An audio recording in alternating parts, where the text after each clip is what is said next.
Viele Leute buchen sich einfach nur einen Business-Jet, weil sie ihren Hund mitnehmen möchten. Der Hund kann auch im normalen Linienflieger mitgehen, aber dann muss er in den Gepäckraum. Und Hund gehört zur Familie, das heißt, Hund im Gepäckraum ist bei vielen Menschen ein No-Go. Perspektive Ausland. Der Podcast für Unternehmer und Freiberufler, die es ins Ausland zieht. Egal ob Steuerplanung, Auslandsfirmengründung oder Lifestyle-Fragen. Hier geht's jede Woche zur Sache. Und hier sind deine Gastgeber, Daniel Taborek und Sebastian Sauerborn.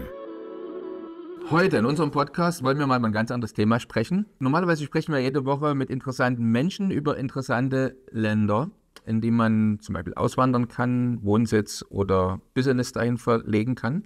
Heute sprechen wir über eine interessante Geschäftsidee, auch mit einem interessanten Mensch, mit Philipp Schlüren. Lieber Philipp, herzlich willkommen bei uns im Podcast heute. Ja, vielen lieben Dank. Gleiches zurück, lieber Daniel. Man muss ja kein James Bond sein oder Elon Musk oder Taylor Swift oder wie auch immer, um jetzt vielleicht mit einem eigenen Privatflugzeug so durch die Welt sich zu bewegen, sondern es gibt eine ganze Reihe von Vorteilen, die Leute entdeckt haben am Privatflugzeug chartern, die, sagen wir, nicht unbedingt so einen dicken Geldbeutel haben wie Elon Musk zum Beispiel. Und darüber wollen wir heute mal sprechen. Ne? Also wie ist das? Für wen ist sowas interessant? Welche Vorteile bietet es? Also ein paar Vorteile fallen mir ja selber ein, dass man vielleicht Zeit spart, weil bestimmte Dinge viel schneller gehen, dass man zu einer Zeit losfliegen kann, wenn man es selber will, dass man vielleicht mehr Privatsphäre hat, wenn man das braucht, eine direkte Flugverbindung oder heute habe ich überlegt, wofür könnte man sowas brauchen? Vielleicht auch, wenn man so große Hunde hat, die man unbedingt mitnehmen will, aber im normalen Flugzeug kann sie vielleicht nicht mitgenommen. Also was auch immer. Ich bin total gespannt, heute nochmal zu hören von dir, was du alles so für verrückte Kunden hast. Bevor wir jetzt aber direkt einsteigen in das Thema, lieber Philipp, stell dich ganz kurz unseren Zuschauern und Zuhörern einmal selbst vor. Sehr gerne. Also vielen lieben Dank für die Möglichkeit, dass ich das überhaupt machen kann. Mein Name ist Philipp. Ich werde dieses Jahr tatsächlich 40 Jahre alt und bin selbst ausgebildeter Berufsflugzeugführer. Ja. Es gibt keine Berufsausbildung, die sich Pilot nennt. Das ist so ein bisschen der Umgangsjargon. Aber das ist es, was ich gelernt habe.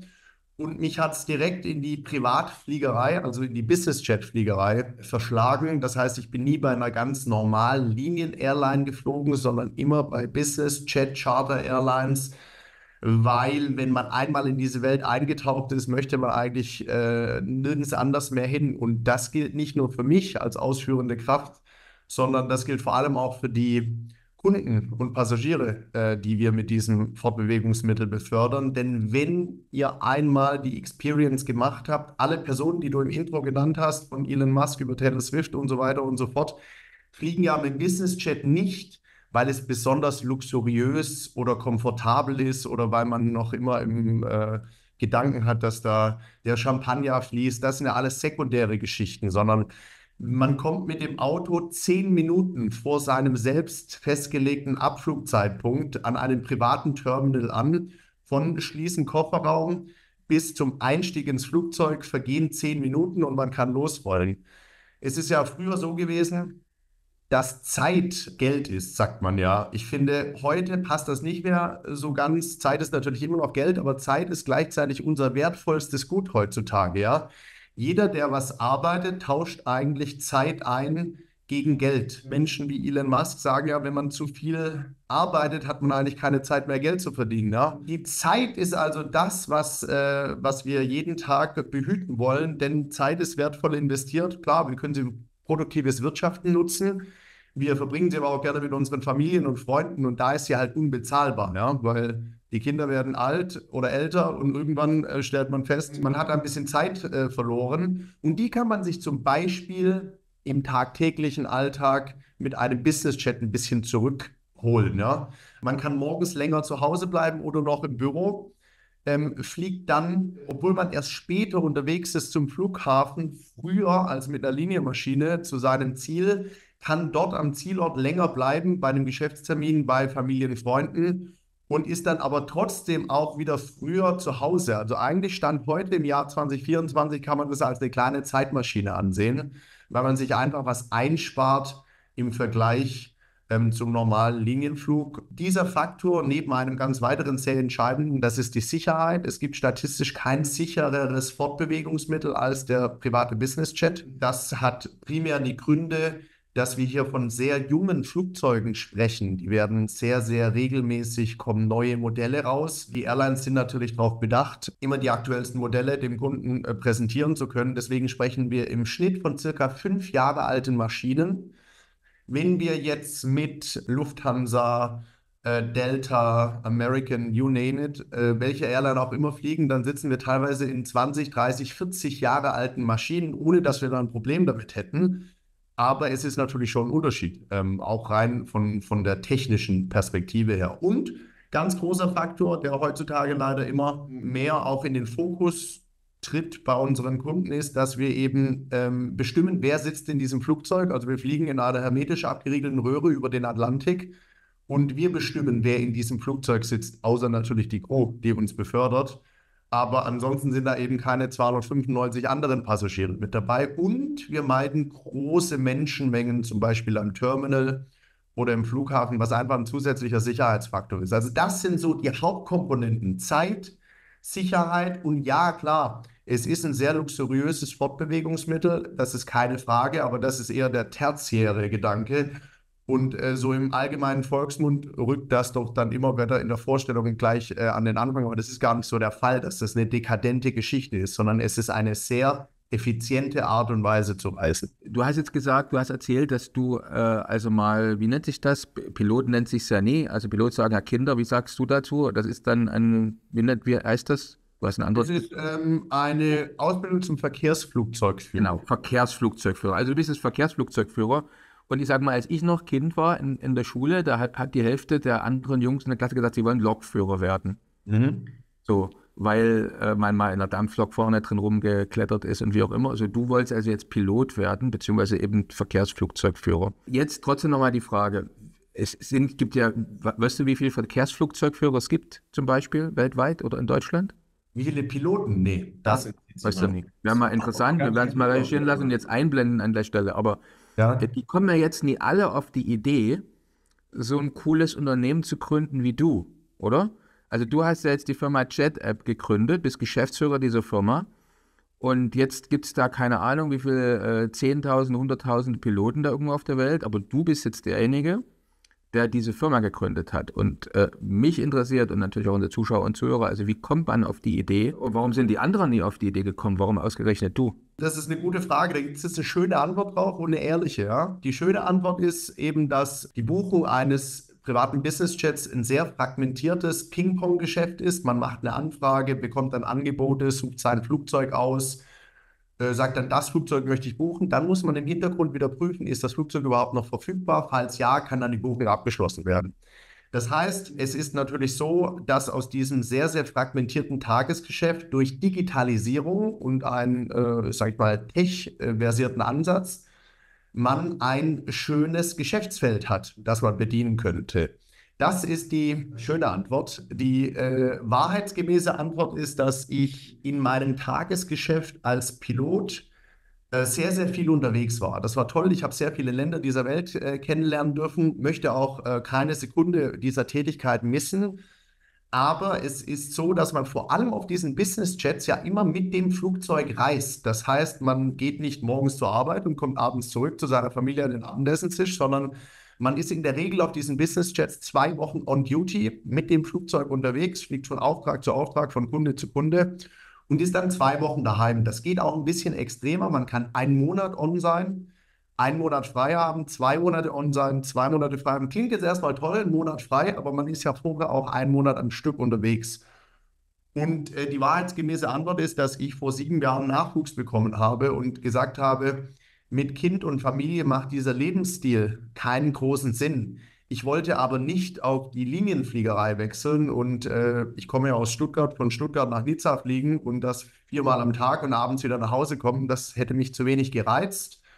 Und von dem her habe ich tatsächlich 2 Fliegen mit einer Klappe geschlagen und habe gesagt, ich suche mir etwas, wo ich ein bisschen mehr stationär am Schreibtisch arbeiten kann und habe dann zusammen mit einem Fluggast, den ich kennengelernt habe, René Köhler, der bestimmt dem einen oder anderen Unternehmer eures Netzwerkes durchaus interessant vorkommen könnte oder auch bekannt ist, zusammen Chat-App gegründet. Ja? Und das war wie Faust aufs Auge, weil ich tatsächlich eine Beschäftigung gefunden habe, die mich zeitlich so eingenommen hat, dass ich seitdem eigentlich keine Zeit mehr habe zu fliegen. Ich erhalte noch meine Lizenzen aufrecht, weil da auch noch ein bisschen Herzblut dranhängt, sitze aber Fulltime zu 100% an der Weiterentwicklung dieser Firma. Klasse, mir gefallen beide Antworten. Gut, die du gegeben hast. Schön.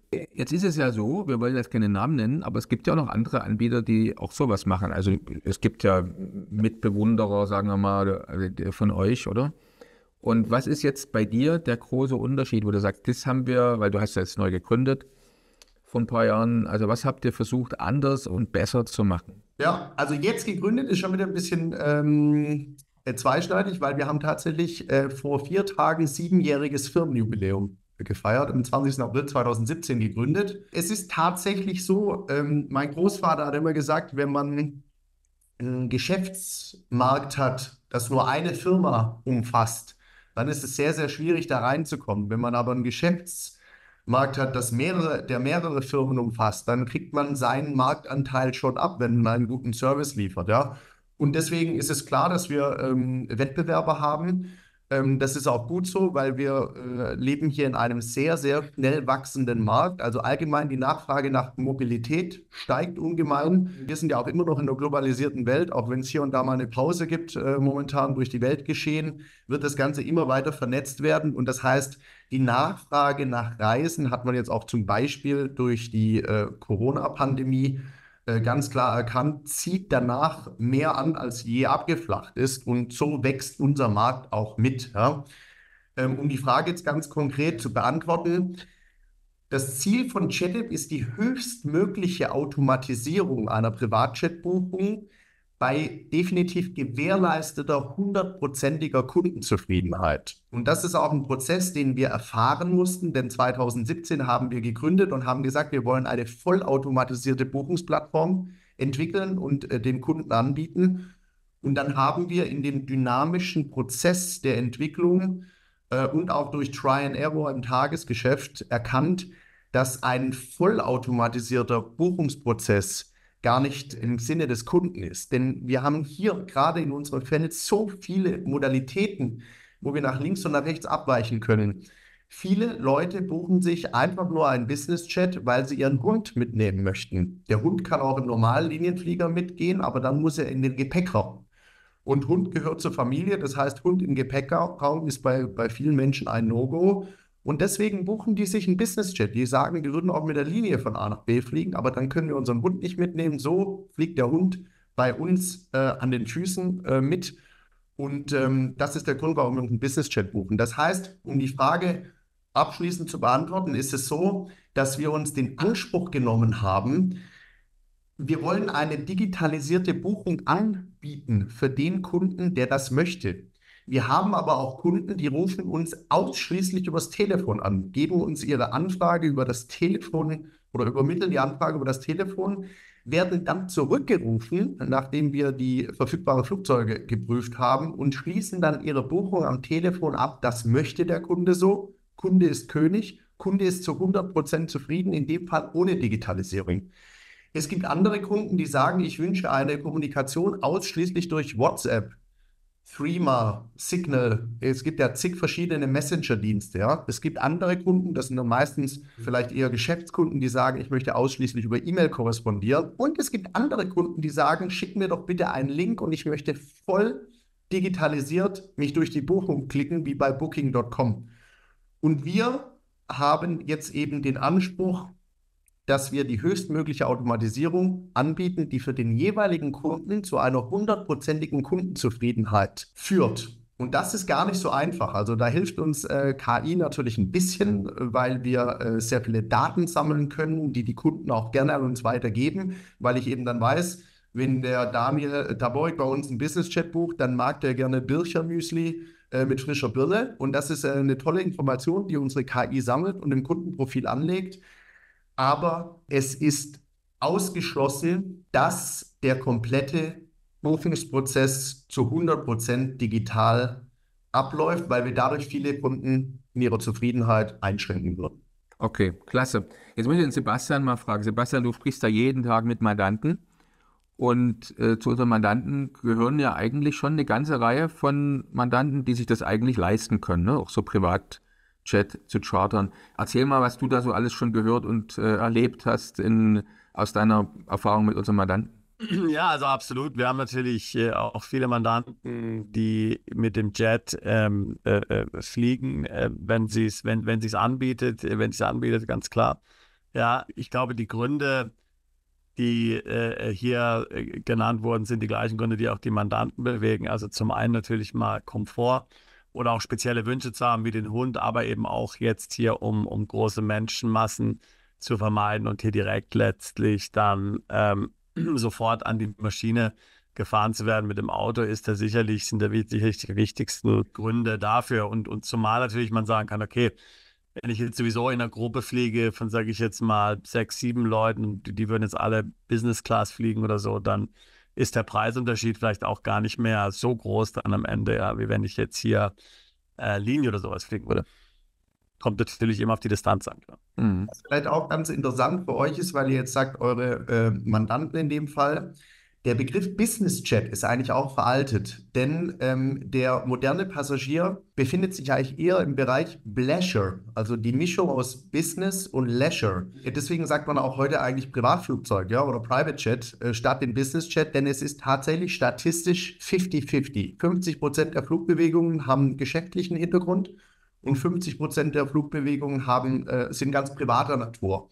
Was man aber schon statistisch erfasst hat und auch sagen kann, ist, man kommt eher zum Business-Chat durch geschäftliche Tätigkeiten. Also viele unserer Kunden sind eben Inhaber, hochrangige Manager von Firmen, die dann aus zeitlichen Effizienzgründen teilweise auf den Business-Chat gesetzt werden. Und die dann, wenn man das einmal mitgemacht hat und man das notwendige Portemonnaie hat, um sich das auch privat leisten zu können, dann sagt man, ich will nicht mehr zurück zur Linienfliegerei, weil ich einfach die Privatsphäre sehr schätze, die zeitliche Effizienz sehr schätze.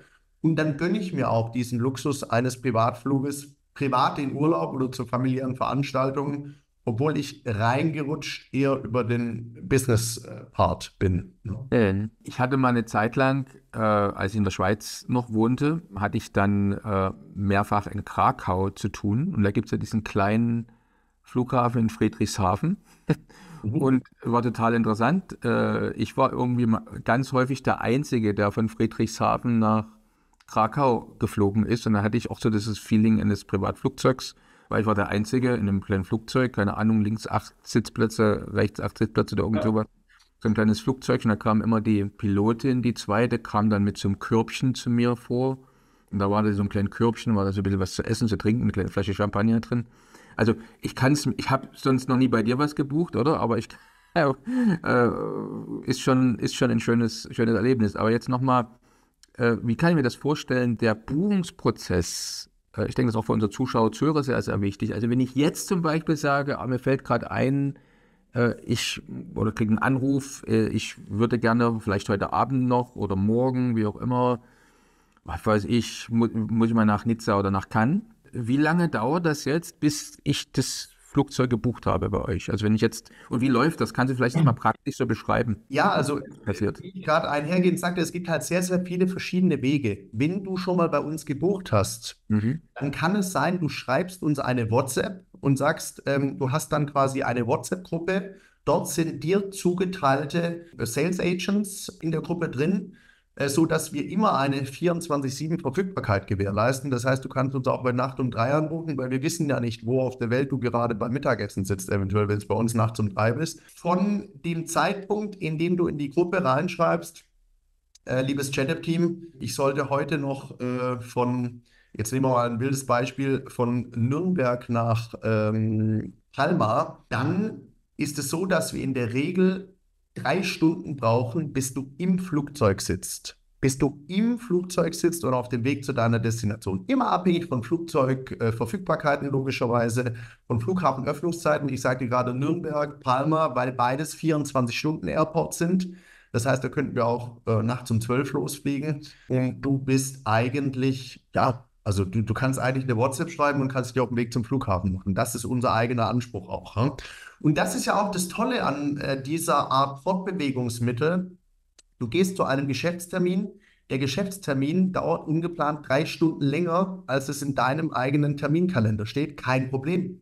Dein Flugzeug wartet auf dich, bis du da bist. Du gehst zu einem Geschäftstermin, die Verhandlungen sind zähe 5 Stunden einkalkuliert. Ihr seid aber schon nach 1 Stunde fertig.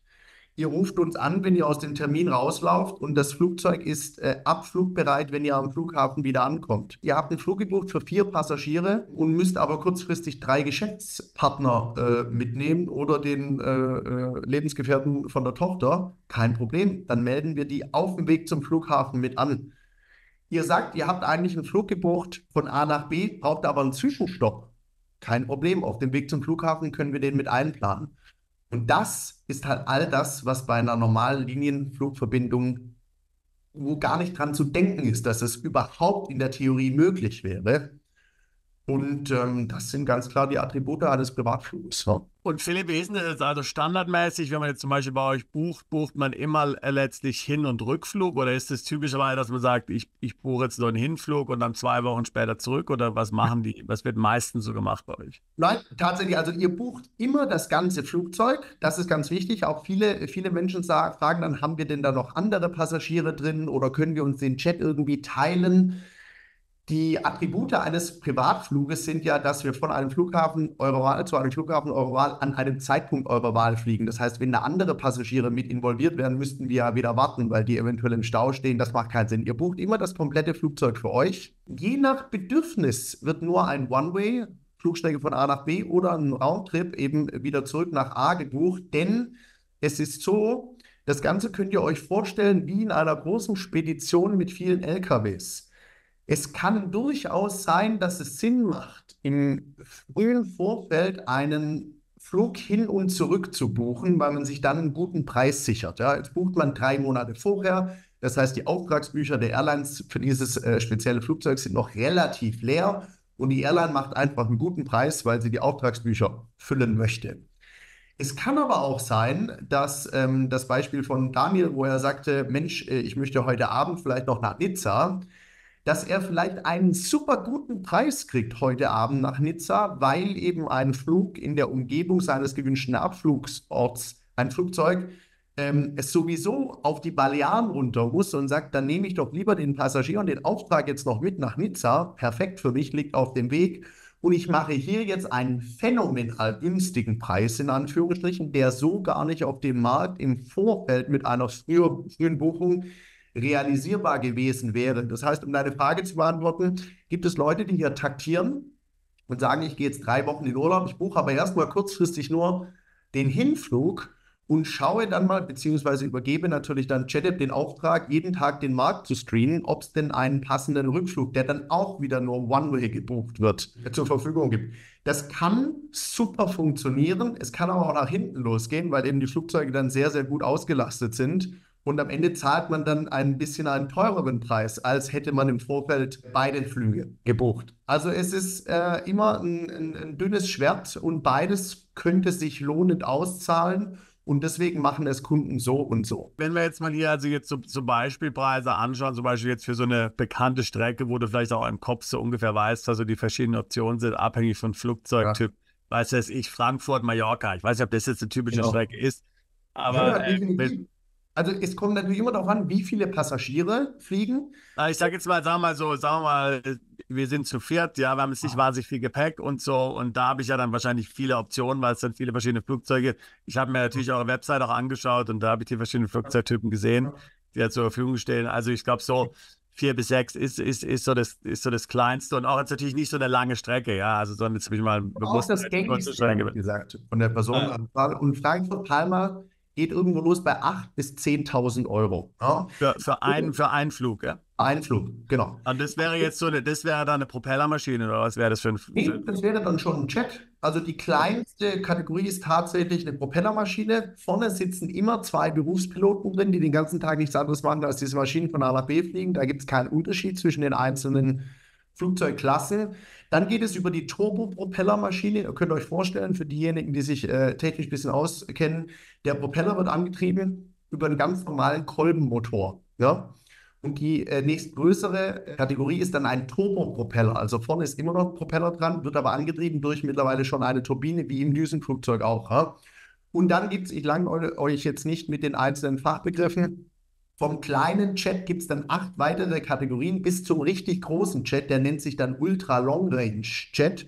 Der fliegt einfach nonstop von wo ihr wollt nach wo ihr wollt, kann man sagen. Ja, also jetzt ein bisschen übertrieben. Aber damit fliegt man ganz locker über den Atlantik und auch von Europa bis an die Westküste Amerikas, ohne eben tanken zu müssen. Ne? Ja, aber ich hatte mal, also ich kann mich zum Beispiel an Mandanten erinnern, der war jetzt auch in Deutschland typischerweise und man denkt ja eben, wenn man jetzt an Privatjet denkt, eben oft an Jet, also im Grunde Turbine, aber wenn der hatte zum Beispiel, der war in Süddeutschland, der hatte so eine King Air, ja, so eine King Air ist ja so ein Turboprop, also mit Propellern und der hat alles damit gemacht, also diese Turboprop-Maschinen sind auch relativ, wie soll ich sagen, versatil und werden auch relativ vielfach eingesetzt, oder es muss nicht immer gleich, sage ich mal, Turbine sein, wenn es die Reichweite hergibt. Definitiv. Und es gibt noch viel, viel mehr Vorteile. Also gerade die King Air ist natürlich in Amerika sehr, sehr populär. Was jetzt den europäischen Markt gerade so spült, ist ein Hersteller aus der Schweiz, der nennt sich Pilatus. Ah ja, die kenne ich, die Pilatus. Genau. Also Schweizer Qualitätsprodukt und die haben momentan 2 Luftfahrzeuge auf dem Markt. Das ist einmal die Pilatus PC-12. Das ist ein einpropelleriges Flugzeug, ist aber hinten relativ groß in der Kabine, 8 Passagiersitzplätze und man fühlt sich da sehr, sehr wohl. Also eigentlich schon eher von der Kabine wie in einem Jet-Flugzeug. Die haben dann auch noch einen Jet gebaut, der nennt sich Pilatus PC-24, ganz normaler zweistrahliger Reisejet. Und wir haben ja einhergehend gesagt, wir haben 200 Länder auf dieser Welt. Es gibt ungefähr 1900 Verkehrsflughäfen auf dieser Welt für das normale Linienflugnetz. Bei Privatflugzeugen, Businessjets können wir das schon erhöhen auf 4500 Flughäfen, die wir nutzen können. Das sind dann kleine Flughäfen. Ich habe es einhergehend gesagt, St. Moritz, Saint-Tropez, Chambéry, solche Geschichten dabei. Paderborn. Wenn man jetzt aber sagt, zum Beispiel, man geht in die Richtung King Air oder, und da setzt Pilatus noch eine Schippe drauf, die sagen, bei uns ist ganz offiziell abgenommen und sicher, dass das Flugzeug auch auf Schotterpisten landen kann oder auf Graspisten. Das können nahezu 99,9% aller Flugzeuge nicht, egal ob King Air oder Jet. Das ändert sich gerade so ein bisschen, denn es gibt insgesamt circa 43.000 Landepisten auf dieser Welt. Also da sind dann alle Graspisten, Schotterpisten, Wüstenpisten mit eingerechnet, aber die Pilatus PC-12 und die Pilatus PC-24 kann dort darauf sicher landen. Ja?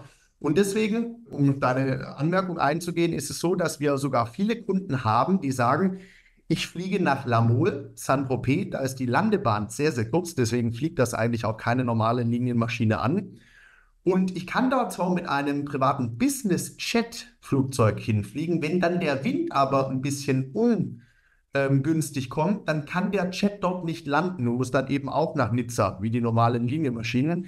Die Pilatus PC-12 kann dort quasi bei Wind und Wetter, egal in welcher Größenordnung, landen. Und deswegen sagen die, ich möchte gar kein Jet, sondern ich möchte ein Propellerflugzeug. Und wie ist da jetzt der Preisunterschied? Also wie ist es günstiger, gleich, teuer? Du hast ja vorhin gesagt, genau. Also man kalkuliert hier ja immer den Flugbetrieb pro Flugminute und das ergibt dann quasi den Stundenpreis. Zum Beispiel, wie einhergehend gesagt, von Frankfurt nach Palma ca. 8.000 bis 10.000 Euro ist der Einstiegspreis. Jetzt ist es so, dass die Propellermaschinen langsamer fliegen, deswegen mehr Flugminuten abgerechnet werden, aber die Flugminute ist deutlich günstiger als die vom Jet. Unterm Strich sind die Propellermaschinen einen Ticken günstiger. Okay, also wo wäre ich dann da jetzt anstatt 8.000 bis 10.000, wo wäre ich dann ungefähr bei der Propellermaschine? Ich würde sagen 10% günstiger. Alles klar. Weil die Strecke relativ kurz ist. Okay, ja, okay. deswegen macht das gar nicht so viel aus. Also wenn wir vielleicht ein bisschen längere Strecken nehmen und sagen, wir fliegen von Deutschland nach Amerika an die Ostküste zum Beispiel. Das macht übrigens keinen Sinn mit dem Propellerflugzeug, weil da wäre man Stunden länger unterwegs als mit dem Jetflugzeug, weil die Reisefluggeschwindigkeit eben deutlich, deutlich größer ist beim Jet. Hier fangen wir irgendwo zwischen 70 und 100.000 Euro geht das Ganze los für einen One-Way-Flug von Europa an die Ostküste.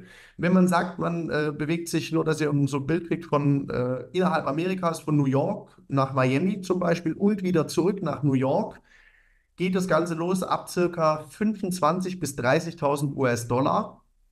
Beide Strecken, einmal am Wochenende runter quasi und Sonntagabends wieder hoch. Wenn man sagt, man möchte in die andere Richtung, man fliegt von Europa auf die Malediven, ab circa 100.000 Euro geht das Ganze dann los, ja. Auf Non-Stop-Flugzeugen wohlgemerkt. Je größer die Flugzeuge sind, desto größer ist die Reichweite.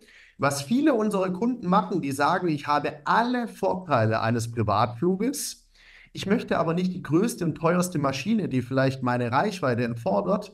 Ich nehme ein Flugzeug, mit dem ich bei der Hälfte der Strecke einen Tankstopp machen muss. Das heißt, das Flugzeug landet entlang der Flugstrecke auf einem nächstgelegenen Flughafen. Unten steht der Tankwagen bereit, Bodenzeit circa 30 Minuten. Mit An- und Abflug und allem drum und dran verliert ihr 1 Stunde Lebenszeit, spart aber circa 30% der Gesamtkosten im Vergleich zu einem Non-Stop-Flug ein. Also durchaus lohnend eventuell. Interessant. Auch mal interessant, ein paar so eine Preisvorstellung zu bekommen. Ne? Und natürlich ist es jetzt so, je größer das Flugzeug ist, desto mehr Plätze sind natürlich, desto mehr könnte man theoretisch dann auch noch die Oma und den Opa mitnehmen, oder?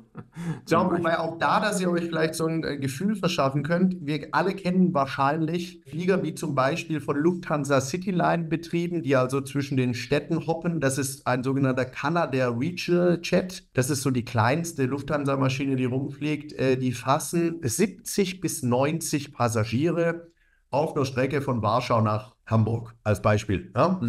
Genau das gleiche Flugzeug, auch von Bombardier, kanadischer Hersteller, als Business Jet ist bestuhlt in der Standardausführung für 13 Passagiersitzplätze. Nur, dass ihr so ein bisschen eine Vorstellung bekommt, wie das in diesem Flugzeug aussieht. Ja?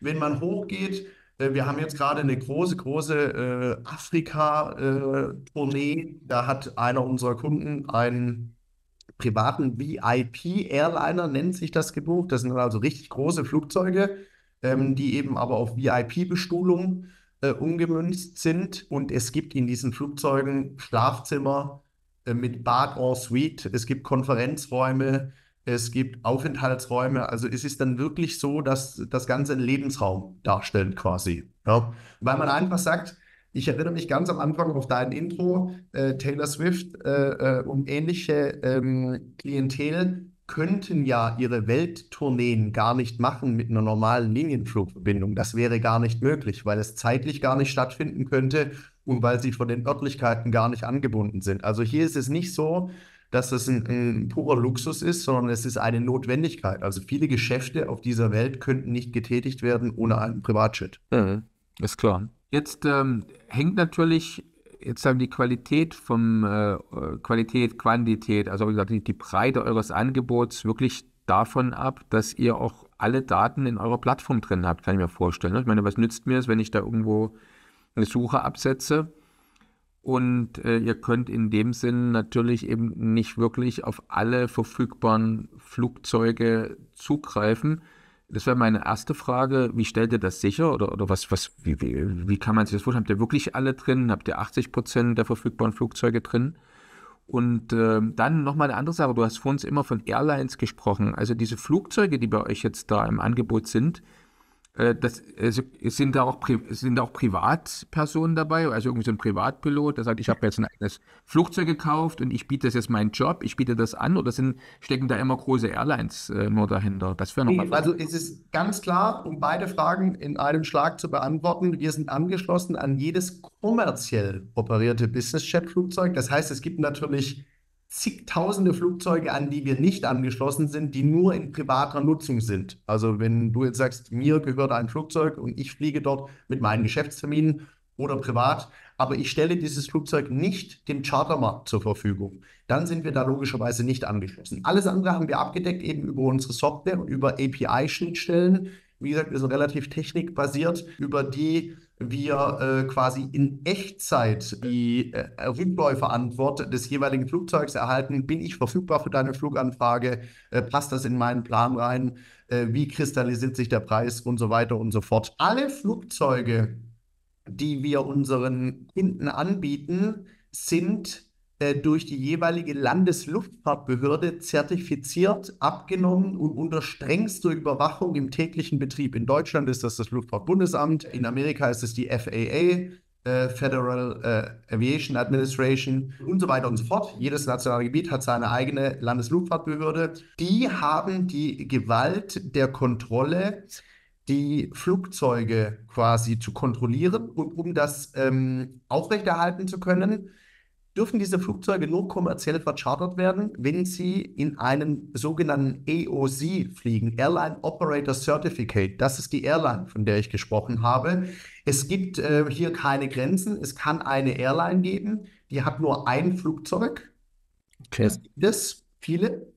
Und also Privatflugzeug-Airlines. Das Ganze geht hoch bis zu den Global Playern an Airlines. Zum Beispiel sind da zu nennen NetJets. Ja, das kennt man eigentlich. Das ist so die Firma, die die größte Flotte hat. Also die haben Hunderte von Flugzeugen und machen all das, was eben American, Delta, Lufthansa für die Linienverbindungen machen und am Markt darstellen, machen die quasi für die privaten Business-Jets. Verstehe. Jetzt ist ja so, also würdest du jetzt in Berlin leben und du hättest jetzt, sagen wir mal, so einen großen SUV, was weiß ich hier, G-Klasse oder Rover oder Range Rover oder irgend sowas in der Richtung. Dann musst du ja zurzeit damit rechnen, dass du da irgendwann mal rauskommst und dein Auto ist verschmiert oder deine Reifen sind zerstochen, weil man der Meinung ist, jemand, der so ein fettes Auto fährt, der leistet zu wenig Beitrag für die Erhaltung der Umwelt. So, muss man sich denn, muss ich jetzt Angst haben, wenn ich zum Beispiel da irgendwo mit meinem Auto in so einem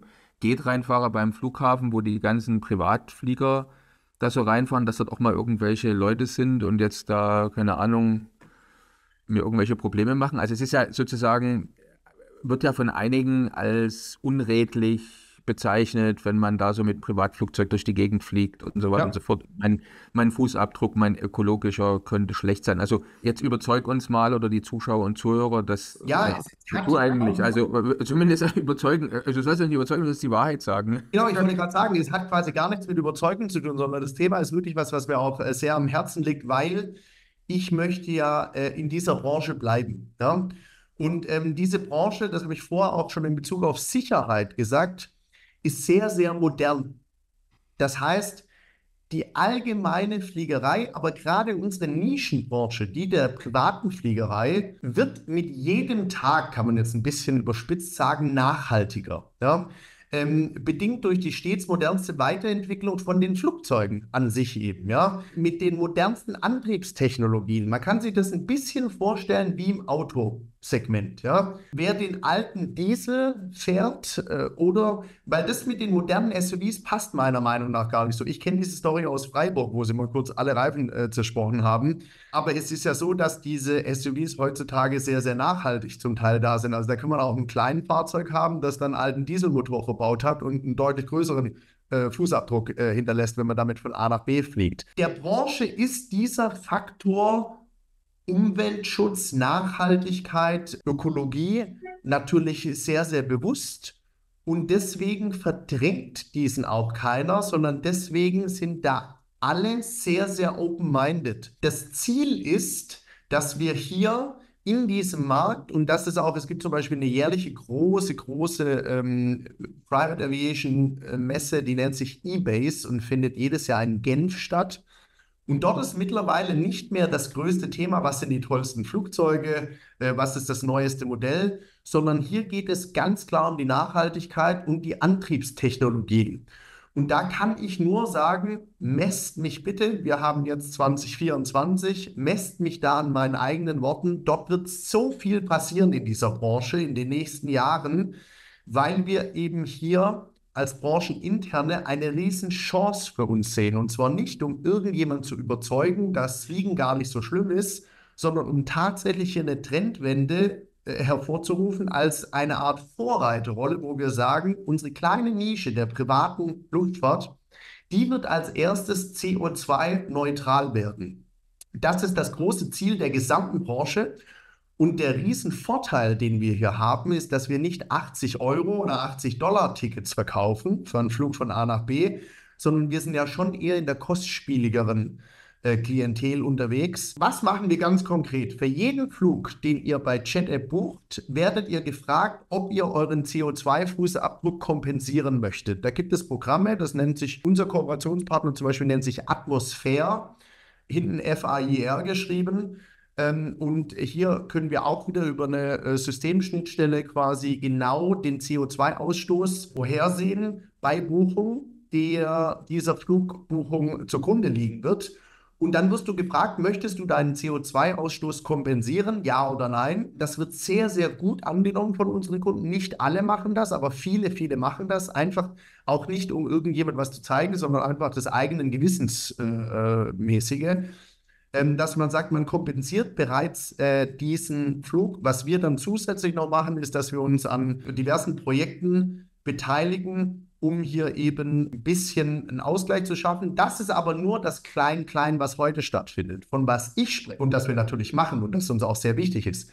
Wovon ich aber spreche, ist, dass wir eine Chance haben, durch eben die stetige Weiterentwicklung und auch durch den Cashflow, den diese Branche in Form der Hersteller, die am Ende der Nahrungskette das Geld vom Kunden, der mit dem Privatjet fliegt, bekommen, dass wir hier eine Riesenchance haben, das Ganze auf relativ kurzer zeitlicher Achse im Vergleich zum sonstigen Verkehrssektor CO2-neutral zu bekommen. Also das ist uns sehr, sehr wichtig. Wir, JetApp, wir wollen in den nächsten Jahren uns von einem kleinen Startup zu einem führenden E-Commerce-Unternehmen im Bereich der weltweiten privaten Luftfahrt entwickeln. Wir sehen hier unheimliches, nahezu limitless-mäßiges Potenzial der weltweiten Skalierung. Und das Ganze funktioniert nur, wenn wir ein nachhaltiges Produkt haben. Das funktioniert nicht, wenn wir uns jetzt zu Lasten einer kommenden Generation Fridays for Future am Markt bewegen. Das wollen wir auch gar nicht. Deswegen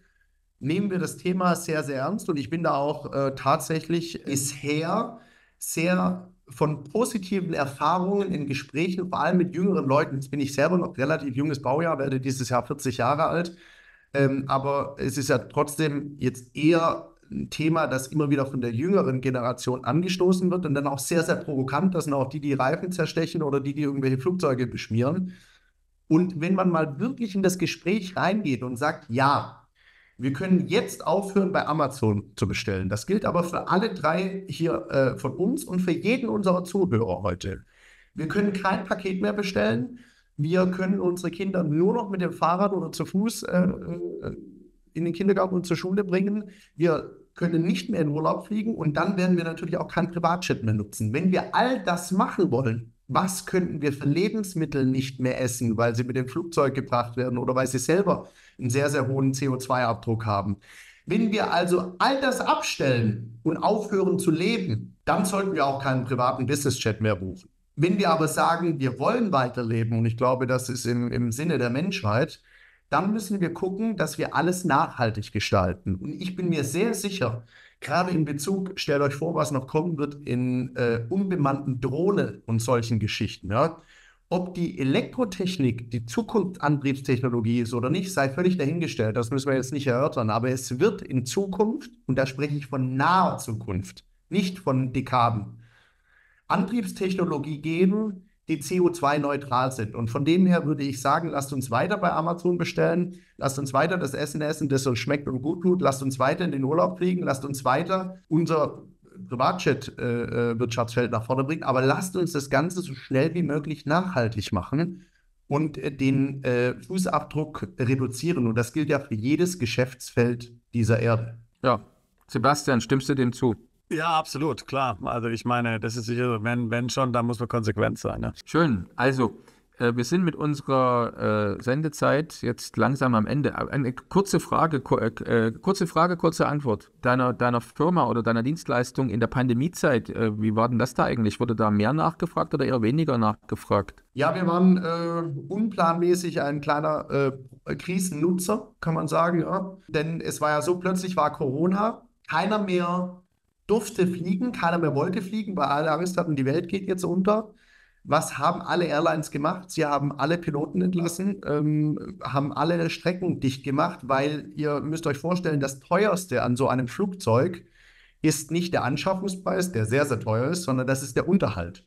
Und richtig teuer wird der Unterhalt, wenn das Flugzeug am Boden steht, weil dann wird ja nichts mehr kompensiert. Dann sind keine Einnahmen mehr da. Das heißt, die Airlines haben so schnell wie möglich alle Kosten nach unten gefahren, dadurch eben die Streckennetze eingestellt, Piloten entlassen. Und jetzt gab es aber dennoch zwingende berufliche Termine und zwingende Flüge privater Natur, wo einfach Leute gesagt haben, ich habe Bedarf, ich muss von A nach B, aber ich kann gar nicht mehr mit der Linie fliegen, weil es die Strecke Berlin-Wien gar nicht mehr gibt im Angebot. Ja? Das heißt, diese Leute haben einen Privatjet gebucht dann. Natürlich sind uns Kunden weggefallen, weil viele zum Beispiel Business-Meetings dann auf Digitalität umgestellt wurden, statt Face-to-Face.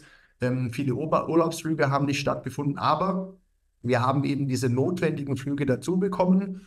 Und dann gab es eine zweite Welle, nämlich die, in der dann die Kontaktbeschränkungen aufgehoben wurden. Das heißt, man durfte wieder reisen. Die Leute waren 2 Jahre zu Hause, waren nicht mehr im Urlaub, hatten sehr, sehr großen Nachholbedarf. Es gab aber noch kein funktionierendes Streckennetz der normalen Airlines. Das heißt, jetzt konnte man eben von Stuttgart nach Madrid nur mit Umsteigen über Zürich kommen. Und das ist alles sehr, sehr kompliziert gewesen. Das heißt, da haben die Leute auch wieder eher bei uns gebucht. Und das heißt, unterm Strich hatten wir einen Zugewinn durch Corona und ich hoffe, er wird sich nicht mehr wiederholen. Ja, also ich sage mal, man sagt ja immer, nach der Pandemie ist vor der Pandemie, also irgendwas kommt oder nach der Krise ist vor der Krise. Also irgendwas kommt auf alle Fälle mal wieder. Wir leben im Zeitalter der Krisen, aber jetzt nochmal eine andere Sache, und zwar alle Unternehmen und Konzerne. Momentan ist halt leider dieses Weltwirtschaftssystem so noch konzipiert. Manche träumen ja davon, dass sich das bald ändern wird, aber momentan sind ja alle Unternehmen immer auf Wachstum ausgerichtet. Das heißt, jedes Unternehmen erschließt für sich jedes Jahr neue Geschäftsfelder, neue Märkte, tritt in neue Ländern im Prinzip damit an Plan und so weiter und so fort. Jetzt bedienst du ja schon eigentlich die ganze Welt, alle Flughäfen. Was habt ihr denn geplant? Ich meine, willst du künftig Reisen zum Mond anbieten oder was auch immer? Also wie willst du dein Unternehmen jetzt zum Wachsen? Tatsächlich sind wir weltweit tätig, weil wir weltweit alle kommerziell betriebenen Maschinen im Portfolio oder bei uns in der Software eingebunden haben. Wir sind aber 2017 gestartet in 7 Ländern, einhergehend mit 5 Sprachen. Das ist also das, wo wir wirklich existent am Markt publik machen und sagen, hier fliegt doch mit JetApp. Und diese 7 Länder und 5 Sprachen, die wollen wir um den Globus ausrollen. Das ist die Antwort auf deine Frage. Das heißt, wir haben hier nahezu unvorhersehbares Potenzial, wenn wir auch nur an große Märkte wie Indien oder ohne die jetzt einzeln aufzählen zu wollen, ist es zum Beispiel so, dass wir auch in Amerika noch nicht, wir sind eine deutsche GmbH, ja. Das heißt, es fasziniert mich, weil wir haben natürlich aufgrund unseres hohen Anspruches an die Kundenzufriedenheit, haben wir wirklich amerikanische Kunden, die buchen bei uns einen Flug von Atlanta nach Miami runter und wieder zurück. Im Umkehrschluss würdest du ja einen Flug von Berlin nach München buchen bei einer amerikanischen Firma. Das ist jetzt erstmal irgendwie komisch vorstellbar im Kopf, aber wenn diese amerikanische Firma einen Top-Service bietet und du am Ende zufrieden bist und dir auch noch gleichzeitig den besten Preis bietet, dann tust du vielleicht auch bei dieser. Ja?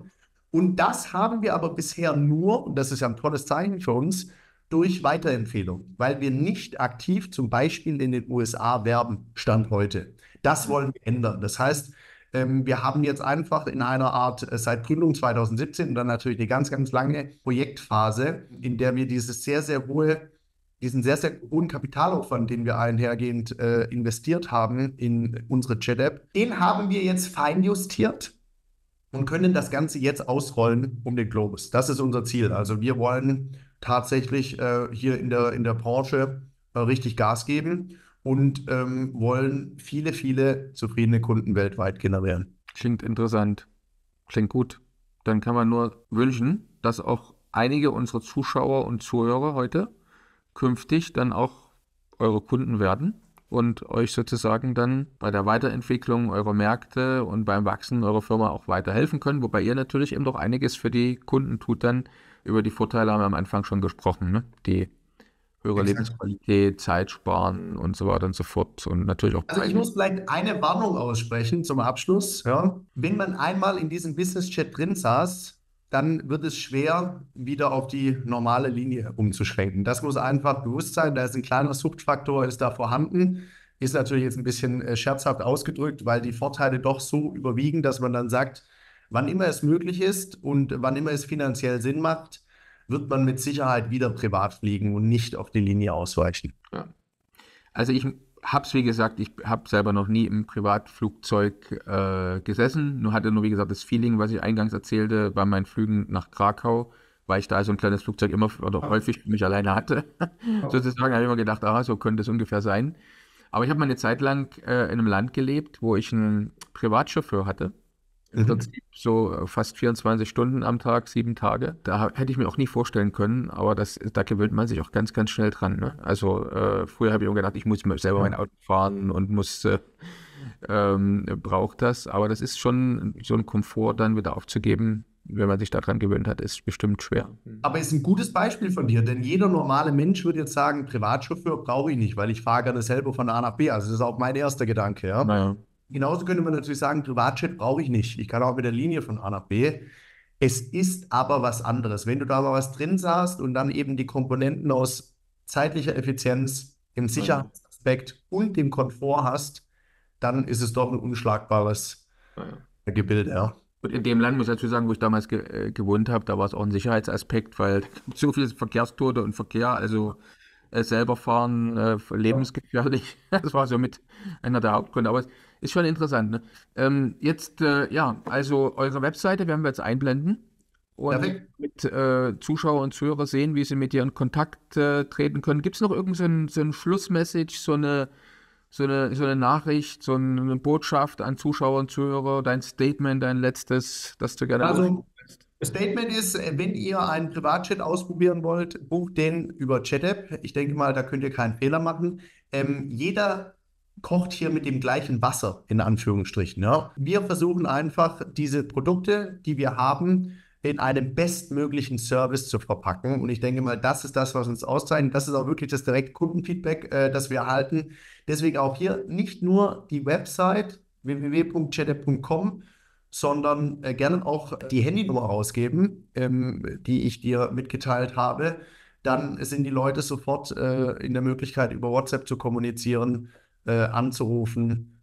Ich denke mal, das ist das, was uns auszeichnet, dass es bei uns keinen Moment rund um die Uhr gibt, wo ihr niemand erreicht. Ja? Das ist ja so ein bisschen das Horrorszenario, du hast was gebucht oder hast was ganz Dringendes und dann erreichst du einfach keinen. Das sind so die Sachen, worüber wir uns auszeichnen und das wäre auch die Message, dass man das gerne mal ausprobieren darf. Klasse. Vielen Dank. Perfekt. Dann vielen Dank, Philipp, für deine Zeit. Danke für das Interview, das wir mit dir führen konnten. Und ja, ich kann nur sagen, bleib fröhlich. Ich danke euch für die Gelegenheit, wünsche euch alles Gute für die Zukunft und bis bald hoffentlich. Dann bis bald. Bist du Unternehmer, Freiberufler oder Investor? Zieht es dich schon lange ins Ausland? Mach heute den ersten konkreten Schritt in eine Zukunft mit mehr Geld und mehr Freiheit. Buche ein Beratungsgespräch mit Sebastian und seinen Kollegen. Unsere Kanzlei unterstützt Mandanten wie dich dabei, deine Steuerlast legal zu reduzieren, Vermögen aufzubauen und zu schützen und deine persönliche Freiheit zu maximieren. Profitiere jetzt von unserem Fachwissen und unserem Netzwerk. Gehe zu mandatierung.com und werde Mandant unserer Kanzlei.